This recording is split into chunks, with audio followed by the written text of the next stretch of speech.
Y'all, by now you know that we're huge fans of KiwiCo. And actually, it's not just us. Our kids are big fans too. And Yummy Crate, the latest KiwiCo subscription line, has only made them even more excited to tear into their monthly KiwiCo delivery. Even better than the kids being excited, Yummy Crate has gotten my daughter so excited about cooking that she's looking forward to helping prep school lunches and even help make dinner on some nights. That's amazing. And you know what, Megan? We have proof of that too. This summer on Instagram, we shared the burgers that she made with one of her recent Yummy Crates. And I say that counts as full-on dinner help. Plus, they looked delicious. They were, and the whole process was simple too. Each month, Yummy Crate delivers high-quality kitchen tools, 3 recipes, and 2 projects that teach kitchen skills and get kids cooking. Before each crate arrives, you also get a shopping list that includes alternative ingredients to accommodate different diets from vegetarian to vegan. Done and done.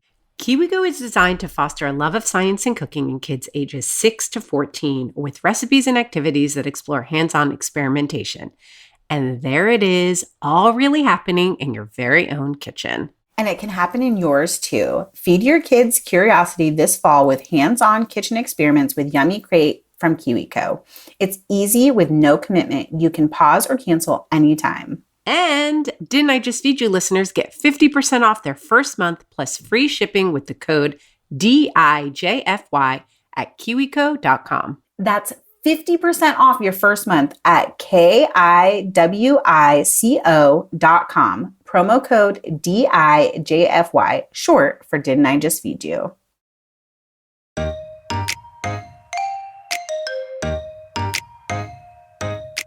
A big heads up is that you pay more at Costco for the individually packaged snacks because they've got the larger packages of some of those products like kettle corn or Harvest Snaps in bulk packages that are less expensive per ounce, but you have to divvy them up yourself. So they're charging you a premium for those like convenience packaged snacks. And it comes back to this thing of you're either paying for the convenience or you're going to have to do a little bit of labor to save some money. Welcome to Didn't I Just Feed You? A podcast about feeding kids. Hi, I'm Stacy. And I'm Megan, and I'm really excited for today's episode because we're talking about snacks again. We're always talking about snacks, and more snacks. But before we get into that, do you want more Stacy and Megan each week? Of course you do. You can get 2 bonus episodes from us each month for just $10. Of course you do. Combined with our regular weekly episodes, our every other week What We're Cooking and Eating Now episodes. Those bonus episodes mean that you'll get us in your earbuds 8 times a month. Bonus episode content isn't published anywhere else and includes everything from bonus questions with guests to listener questions. We talk about body image, our favorite cookbooks, personal stuff, like what annoys us in the kitchen, or I don't know. We always use our moms as an example. I'm trying to not to repeat myself, but that's like as personal as it gets. Visit didn'tijustfeedyou.com/community to sign up. Okay, so Stacy, we have been complaining about snacks individually and together and how hard it is to keep, for me, it's snacks stocked that are exciting and not like boring snacks, as my daughter calls them, but also like how to make them more substantial enough for your hungry teens. So what is the snack situation in your house these days? Oh my God, it's like, I think the combination of food prices going up and convenience and then their appetite, like trying to triangulate those 3 factors was a major challenge this summer. So I ended up doing, when I'm upstate, I don't like my local grocery store. So life feels a little different and less hectic. So I was going to the farm to get meat, and that comes frozen. So like I could stock up for a week or 2. Then I was going to the farmer's market on the weekend, or there was a corn farm stand that's open every day. That's like nearly across the street. And they have some like other, like tomatoes and peaches, a few other things. And then I was filling in with some Whole Foods delivery, which I'm able to get through Amazon. That's the only food delivery option up here. So when I needed delivery, it would come from Whole Foods, but I'm not going to buy my snacks. Like none of those places that I've mentioned are snack places. So then I would go to Walmart, and I realized that this is not a strategy that I employ at home, but that it's actually a pretty smart one to get snacks from a more affordable place that has bigger bulk. I don't have the same kind of space in the city, but we do have Costco, which I still have yet to join. And it's not just snacks. It's also, I've discovered that if I have flavored seltzer in the house, the boys will stay hydrated. If I don't, they literally don't drink. I'm not kidding. It's only funny because I relate to it deeply. I mean, like they literally won't drink. So I was indulging it. But then the next thing I realized, Mike was taking out the recycling and was like, this is a, like, we're criminals. Like, this is criminal. How many cans? But then it gets fizzy. And like, if we open it, like they do drink through it, but it can get I don't know. And then it's plastic and our can's more recyclable. Like there was this whole thing about, and then there's also the cost. Cause at first I was getting like LaCroix.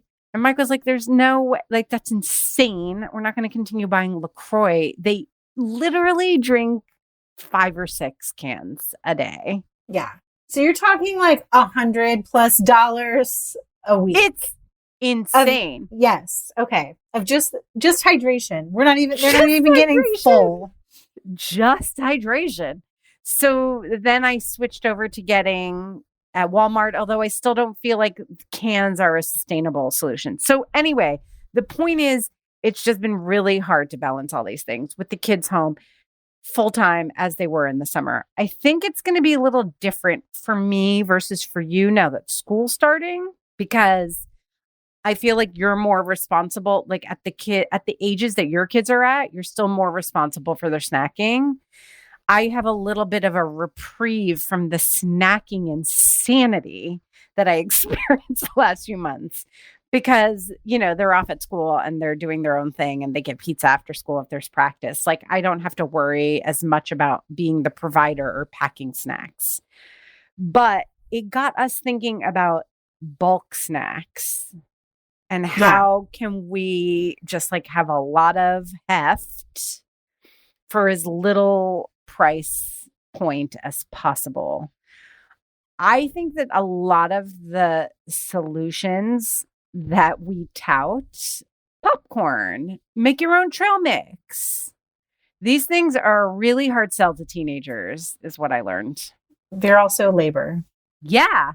Well, this is why it's a hard sell to teenagers, because I'm not going to freaking pop your popcorn for you. Like, yes. you're a man. Like you're on the precipice of being a full-on man. I'm not going to pop your popcorn for you. But guess what? Then he's not going to pop popcorn. No, he's not. He's going to eat 6 bags of Doritos instead. But this is what happened to us one week this summer. For whatever reason, we were at Target and I was like, we need snacks at the house. I'm going to get all the snacks at Target. Then the next day I went to the grocery store and didn't have to buy any snacks. And our grocery bill, which is pretty like average, was a full $125 less without any snacks. And Brian was like, and did you spend less than $125 at Target on the snacks? Do you know? Probably a little bit, because I have like a Target red card, so I save 5%. And I think that in general, their snack prices are a little bit lower than Publix, which is where I primarily grocery shop. I haven't compared them to Costco, which we are going to talk about, because actually Costco pricing isn't necessarily better for convenience snacks. But that is part of it, is that this summer we started buying more pre-portioned snacks because I wanted to create autonomy for my kids. I also was tired of being the snack. Yeah. Let's be honest. I wanted to be like, oh, you're hungry? Get yourself a snack.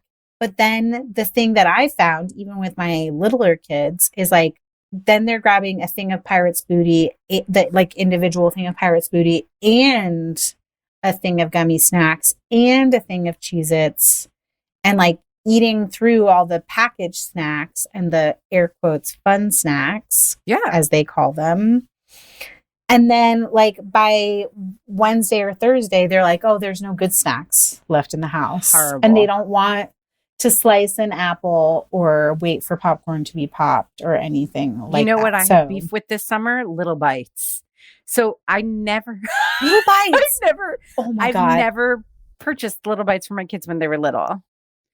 And they like clearly, I mean, this is like a cautionary tale to those of you who are like so hardcore about, I'm going to make it from scratch and I don't want packaged snacks. Like, I get it. I was that mom, I think to a certain extent. But sometimes like you create a monster, right? So they clearly feel like everybody else had Little Bites and they didn't. And now they're obsessed with Little Bites. But one little package of Little Bites is not enough. So they like one snack time, one snack moment in one day, 4 bags of Little Bites are gone between the two of them. And what? There's 6 bags in a box? No, there's not even 6. This is I have so much beef with Yeah. Little Bites. I can't even tell you. First of all, Do it. it's Let 5. it loose. It's Let it 5 rip. bags. It's 5 bags in a box. The box is huge. In big numbers, big lettering, it says 20. And then little writing, it explains to you that there's like 4 Yes. muffins in 5 plastic packages in a ginormous box that is going to take up room in your pantry. It is the world's biggest ripoff. And all it is mini muffins, blueberry or chocolate chip. And they're kind of moist and weird, to be quite honest with you. But the Okay, kids, that's what I think my kids like. I know. I think they like that they're like super moist.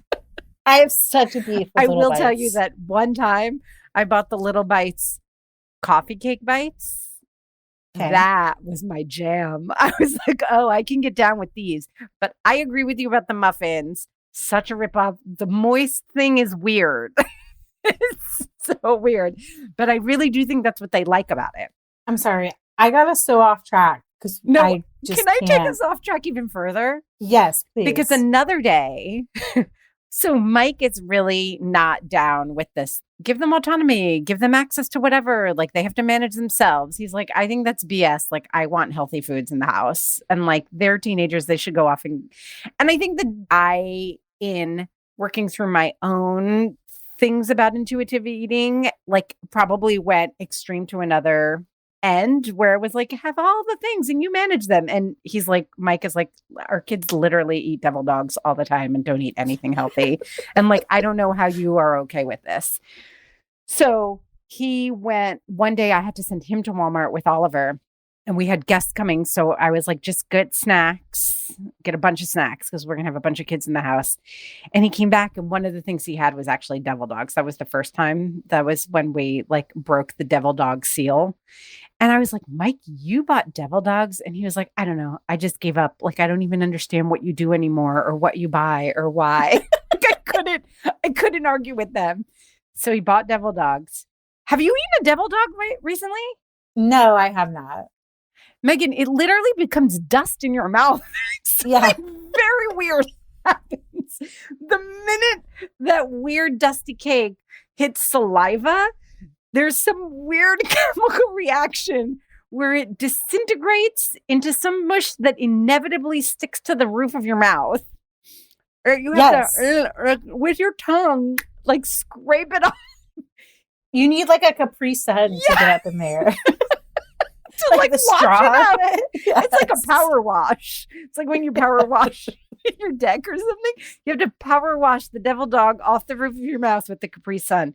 It was really intense and not what I remembered. So I have beef with both Drake's, who make the makers of devil dogs, because I feel like the formula was better when we were younger, and with Little Bites. Anywho.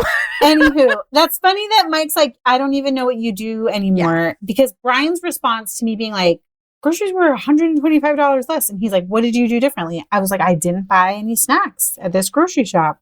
He's like, okay, that's it. We're just popping popcorn and we're making peanut butter crackers, which is just like Ritz crackers with peanut butter smeared on them. And I was like, the whole point of us buying more snacks is like, I don't want to do that. I don't want to be popping popcorn every afternoon or like making snack plates every afternoon. So like what do we do? Are there Yeah, two what do we strategies here, do? which is like, what kind of savings can we create by like buying the big package of Pirates Booty and then like repackaging them ourselves? Or my other like advice I feel like I give a lot, which I don't know how much I follow my own advice, is the idea of like partnering things. So like if you're having a bag of Doritos, like the snack size bag of Doritos, you're also required to like eat a string cheese or like a piece of fruit with it so that it's like more filling and more substantial. Yeah. And I feel like that even might not be enough for your dudes. So, okay. I recently read this thing by a nutritionist that I really trust, who I personally believe is not diet culture focused. Like, and Okay. a lot of dietitians say that these days, but then if you dig deeper into their content, you're like, Yes. kind of diety to me, but okay. So, she was like, I understand that a lot of people are saying intuitive eating, like give kids all the snacks. Her opinion is some kids really can't manage that very well. Like it's just a personality thing. It's probably like a brain functioning thing. And that like the same way the common wisdom used to be, kids will eat when they're hungry. And actually we know that there are some kids, neurodiverse kids, who will not eat when they're hungry. They actually need a little bit more intervention. So she was saying it's basically the same thing for snacks. Like some kids can't handle the like free for all. Here you go. And I think Oliver is one of those kids. Like he will eat sometimes, like he'll get sick or I can see that he's eating and I know he's not hungry. Or I suspect, I shouldn't say I know. I shouldn't take that away from him being able to identify. But I've had these moments where I've been like, oh, you just ate. Like, are you still feeling hungry? And he's like, like I can tell by his answer. He's like, not really. Like he eats when he's bored. Listen, I can relate hard. So we ended up having a conversation with him and we were like, the snacking is out of control. It's hard to keep up. It's a lot of work for me and it costs a lot.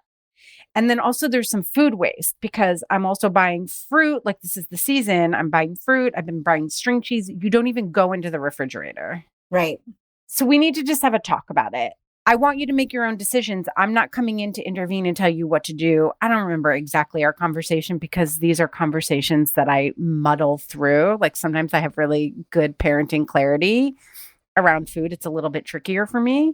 So I don't always remember exactly what I said, but the upshot was I need you to really think about eating something from the fridge, like fruit, vegetable, protein, or some dairy that has protein first, and then go to it. Because I'm seeing that the end of some days, you're stuffed and you haven't really even eaten anything that's nutritionally substantive. Yes. And like, that's hard. How are you going to keep your energy up? How are you going to, like, you're growing. Like, you really need to be thinking about this as part of your overall thinking about food and how you intake food. It's not just all food, Joy. You need some energy. You need to run on something. And, Doritos isn't it. So I did go back to making one big fruit and vegetable platter when I was either preparing my own breakfast or if I was making lunch for them, which I really didn't do much this summer. They made their own lunches. But at some point when I was in the kitchen for myself, I would also just take out a big platter and put out a whole bunch of fruit and vegetables. It's something I did at the beginning of the pandemic when we were running into the same issues of like they're home all the time. I can't, every snack moment or every lunch, I can't be preparing multiple times a day. And I would just leave it out on the table. Or if it was like out for a little while, I'd put it in the fridge and I'd announce that it's in the fridge. And it was fairly effective. I'd even throw like some string cheeses on there, still wrapped. Yeah. Some hummus, some crackers, some cherry tomatoes, peppers. I have eaten one of these snack platters at your house or cheese. I don't know. Is it a snack platter? Is it a veggie and fruit platter? And I remember even when we started Didn't I Just Feed You, we talked about that strategy a lot, specifically like and catching them when they're hungry, right? Yeah. When they come into the kitchen looking for the other snacks, it's already out. Or like after school, when they claim that they're starving while you're maybe air quotes getting them other snacks, there's already like the fruit and veg thing to pull out. I'm so glad you reminded me of that strategy because it is a really good one. It does seem to be working. And the other thing is I found that they were snacking right before dinner and then they weren't hungry. So I pulled it out again. And like in a couple of cases, I had to replenish a few things as I was prepping dinner. But I don't know, there was something about for me doing one big thing that I could pop in and out of the fridge through the day that felt like different than being responsible for prepping a snack twice a day and on top of dinner, on top of lunch. So that gets to the like, let's keep a little bit of balance going. So it's not all of the quote unquote fun snacks, as your kids call them. Because that's honestly how my kids are thinking about it too, by the way. Yeah. It's also partnering, which is what I'm saying. Like, yes, totally. You can have the bag of Cheetos or the Oreo Cakesters. And while you're eating that, here's like cut up strawberries, cut up cheese, cut up cucumbers for you to snack on too, which is a strategy that has worked for us. I also stopped buying some of this stuff. I only thought of it. I got excited when you said Oreo Cakesters because we tried those this summer. By the way, those are delicious and those are what devil dogs should be and how I remembered them. But I bought them twice and I was like, no. Again, my beef is why are there 5 in the box? It's the weirdest number to me. I just felt like my kids were eating too much junk. And for me, it was also like the cost thing. Yeah. It's also like a spoiling thing. I know it feels diet culture-y. I don't know. Maybe it is. It's hard to parse out all the details of it. But like, really? You need to have Cheetos and Cakesters and tortilla chips and cookies? Like, so that when you go to the cabinet, you have like you're in a freaking restaurant of snacks. Cause like right now you're really in the mood for Cakesters. It's not even a restaurant. It's the mini bar of snacks. Yeah. At a restaurant, there's probably more balance than there is. Yes. You know, for me, I was thinking about it as like being free and like you make choices and you learn, but that's ridiculous. Like I'm spending a ton of money. Like this is you're just spoiled. You're snack spoiled. Maybe this episode is now called How to Unsnack Spoil Your Kids. How to unsnack spoil your kids. Before we get into the rest of this week's episode, let's take a quick break to hear from this week's sponsor. The number one thing we get asked about is healthy, hearty snack recommendations. In fact, the name of our show was inspired by our response to the constant snack requests. And judging from how parents react when they hear, "Didn't I just feed you?" we are not alone. It seems all parents with kids across all ages find keeping up with snacking a major challenge. Not to mention our own snacking too. We busy parents also need snacks that can fuel us in the right way, which is why we couldn't be more excited to share our new sponsor, Sunny. You guys, they might be the holy grail of snacks. Sunny Snacks are 100% organic, prepackaged snacks made with honest-to-goodness ingredients that are perfect grab-and-go sustenance for the whole family. Whether you're between meetings or picking the kids up at school, Sunny Snacks provide balanced nutrition to busy families on the go. They make a hummus dipper, pizza dipper, guac dipper, taco dipper, and granola bites with fresh blueberries. Think filling combinations of fresh dips, their delicious cassava, flaxseed crackers or bread dippers, and even cheese in some cases, all neatly packaged up and ready to eat. And we don't use the word fresh lightly. Sunny Snack Packs are made fresh weekly and shipped to your doorstep without any added preservatives, fillers, or gums. Sunny Snacks are a lifesaver. And of course they are. They're the product of a mom-owned business dedicated to supporting busy families with on-the-go solutions they can feel great about. Job well done. Our kids are sold, even the teens, and we love them too. Yay! Learn more about Sunny and order the snack packs we're obsessed with at feelsunny.com. Use the exclusive code DIJFY to get 20% off your first order.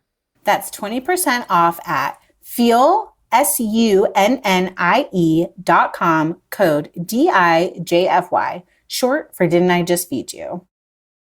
Hey friends, it's Stacey here with a quick message. If you've been listening for a while, you know that I love beauty, hair, and makeup. Growing up, my mom was a hairdresser, and one of my favorite things was to visit her at the salon, watching all the people get pampered and beautified. It wasn't so much that folks weren't beautiful going in, but we all know that there's just something about how you feel when your hair looks fabulous. So it's a bummer when your hair starts thinning. I know this firsthand. Both my grandmother and my mom, the hairdresser, had thinning hair. I used to watch my mom secretly do all the things, from supplements to extensions, to help make her hair look more full. Little did I know that I'd be in the same boat one day. But there are two things that I've got that my mom didn't: products made with a more advanced understanding of female hair thinning and an awareness that I am not alone. Naturally, over half of women will experience thinning hair in their lifetime. Listen, I know deeply how hard it can be to feel like you have thinning hair. I mean, have you seen my co-host's mane? But you don't have to suffer in silence. Let's talk about it. Your hair story could help another woman. So join the conversation at shedthesilence.com. That's shedthesilence.com. So I went back to some bulk granola. I actually started going to Trader Joe's a little bit more again. I kind of fell off. That doesn't really help on the cost front so much. No. I do feel like they have some good snacks that like strike the balance. Cause I don't know. There was something about shopping for snacks at Walmart where like I went off the deep end too. Cause I get excited about that. I'm like, ooh, Cakesters. Ooh, little Yes. Debbie's. Like I get into it. Buying 2 boxes. You need 10 of them. Yes. So like doing like a few things at Walmart, like tortilla chips, Shore Doritos, like one big salty thing, one big sweet thing, and then a trail mix from Trader Joe's. And for me, also going back to the freezer stuff, which is really easy at Trader Joe's, so that like you want a little snack, think about it as a little meal. Like go get the taquitos from Trader Joe's, or they have Jamaican style beef patties that Isaac likes. Go grab that stuff from the freezer. It's heftier. It has food joy. It's also has a little bit more substance to it than a bag of Doritos. You can make it easily yourself and it fills you up. Yes, I love that. I forgot about the freezer. A thing that bubbled up for me here, I say that a lot. I'm sorry. Bubbles. But it bubbles We love up, man. bubbles. Bubbles. I like your bubbling up better than my boys drinking hundreds of All dollars the of bubbles bubbles. with water. Okay. We talked about in the episode where we talked about like how to get your kids to pack their own lunch. It's even come up like in our Instagram DMs about like kids making lunch requests, etc. Is like this idea of a template. Like, okay, you want to pack your own lunch or you want to get your own snack. Here is our template for what we think constitutes a packed lunch or a snack. That might be something to implement. Like if you have younger kids like I do. I love And their that. first thing is like to go to the pantry. Maybe they need a thing that's like, you can have one of these things. And then you need to pair it with like one fruit or veggie and like one other thing from the fridge to make it a more balanced snack. And then I think we have to talk about Costco because I think Yes. people like what you're saying, trying to go to like Trader Joe's or go to Walmart and like have more bulk of snacks and make it more affordable is like what a lot of people think. But you know that my in real life BFF is a Costco expert. I mean, we made her Kitchen made her a Costco expert. She really does love to shop at Costco. But so I was like, what snacks do you buy at Costco? And she said, a big heads up is that you pay more at Costco for the individually packaged snacks because they've got the larger packages of some of those products like kettle corn or Harvest Snaps in bulk packages that are less expensive per ounce, but you have to divvy them up yourself. So they're charging you a premium for those like convenience packaged snacks. And it comes back to this thing of you're either paying for the convenience or you're going to have to do a little bit of labor to save some money. But Patty did also mention that she loves like all of their fruits and veggies. And sometimes they have like the pre-done veggie trays, like what you're talking about that Yep. you assemble, you can buy at Costco with the dip. And like you could buy one for the week and save yourself a little bit of labor there. I love that idea. It's super smart. It's all credit goes to Patty. And then she brought to my attention, and we'll link to it, like her grocery list for back to school at Costco on Kitchen. But some of the things that are on there that I forget about buying, the pantry snacks I feel like are pretty easy. And it would be easy for me to be like, okay, we're no longer buying the like 40 pack of cheese chips combo thing. And instead, we're just going to get pretzels and tortilla chips and the Ritz crackers and like really pare down the pantry. But then I need more ideas for like the fresh things in the fridge besides like string cheese and yogurts. So one thing she recommended is like the prepackaged guacamole, which that's really smart if your kids love avocado or they love guacamole. They also have a really great price on those squeezed tube yogurts. Here's another one where you're like paying for someone else's labor. And you can probably get these elsewhere besides Costco, but the like pinwheels of deli meat and cheese. Totally. And like usually there's vegetables in there. You can buy those at Costco, but also I know our Publix grocery store carries them like in the deli section as well. And this bubbles up for me that I do think that like a lot of what we're trying to do, cost aside for 1 second, is redirect kids from going only to the pantry. There isn't that much stuff that lives in the pantry that I feel super awesome about my kids eating without being paired with something else on a regular basis. Yes. Like over and over and over. It's really a matter of rerouting them to the fridge and the freezer for me. And often what they find in the fridge or the freezer costs more, but is also more filling, and they don't fly through it quite as much. So that's another like framework that you have to, like a lens that you have to use when you're thinking about how this impacts your budget. They also eat less when they don't have those like fun snacks in the pantry. And for one of my kids, when he eats less, that bubbles up like feelings of concern. For the other one, that's a good thing. Like it's fine because I know they're honoring their hunger more. Yes, totally. Yeah. Okay, so can we get back though? Like I love that. The template is redirecting them. We're not going to buy the prepackaged stuff as much. We're going to make sure there's lots of the boring snacks, but that can be partnered with other snacks from the fridge and freezer. But like, what else am I putting in my fridge and freezer? You mentioned a few things already. I do want to give a shout out to a snack that is more premium priced. Full disclosure, they are a sponsor. Feel Sunny. It's SUNNIE.com. I love Feel Sunny because they're made fresh weekly, and then you mail order it, comes to your door. It's actually perishable, which I know is less convenient, but that means it also really tastes better. And they have like Lunchable-y style snacks that I eat. Their hummus is delicious. And I also find that when I'm more mindful about having snacks in the fridge, I snack better too. So I would say a shout out to Feel Sunny. If Feel Sunny isn't right for you, I do think looking at Lunchables, if that's your speed, the individual guacamoles, the individual hummuses, or, individual portions actually don't work for my kids. They're too small. And then I just feel like it's wasteful. So I just buy now like 2 big packages of hummus and they have to just put it on a plate. But it's the same old. Nut butters, seed butters, fruits. Yeah, I'm so glad you said about like some of the pre-portioned stuff not being substantial enough. I will add that I have Ella loves the Lunchable, the pizza Lunchable, which I don't understand because I don't think it's great, but like she loves the Sunny pizza dipper. So they're equivalent, and I feel a little bit better about the quality of Sunny. So I'm just seconding what you already said about that. But we're talking about money. We're talking about shifting money versus labor in some instances.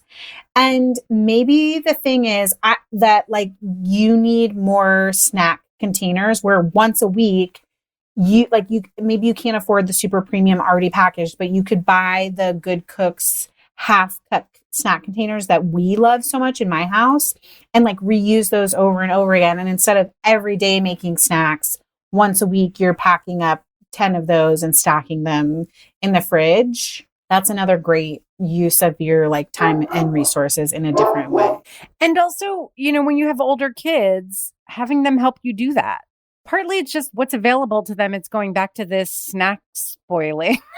You know what I mean? Like, why would they take the effort? Why would a 13-year-old take the effort to spoon everything out and portion it out and take, when they could just grab something that's so delicious that's just sitting and waiting for them, making clear that what's available and that you're not going to replenish. Like if you bought a big bag of Doritos and it's gone day one, oh, well, there are no more Doritos this week.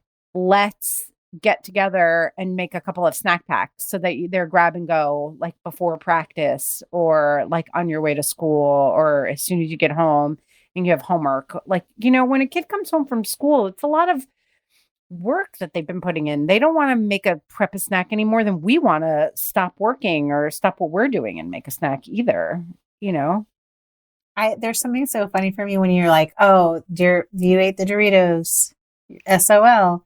I'm always the person who I'm like, I buy the sour cream and onion potato chips because I want to eat them. Yeah. And then they're gone before I get to them. Yes. That's the worst. It's literally the worst ever. Yeah. I have to hide stuff. Yeah. Which then I feel really weird about, like weird food policey about. And my kids always notice too, which is the worst. They're like, I saw you come in. I saw it peeking out of the top of the reusable grocery bag. There are sour cream and onion potato chips in this house. So I like sniff them out. Yeah, you're like, because you eat them all before I get a chance to get them. Yes.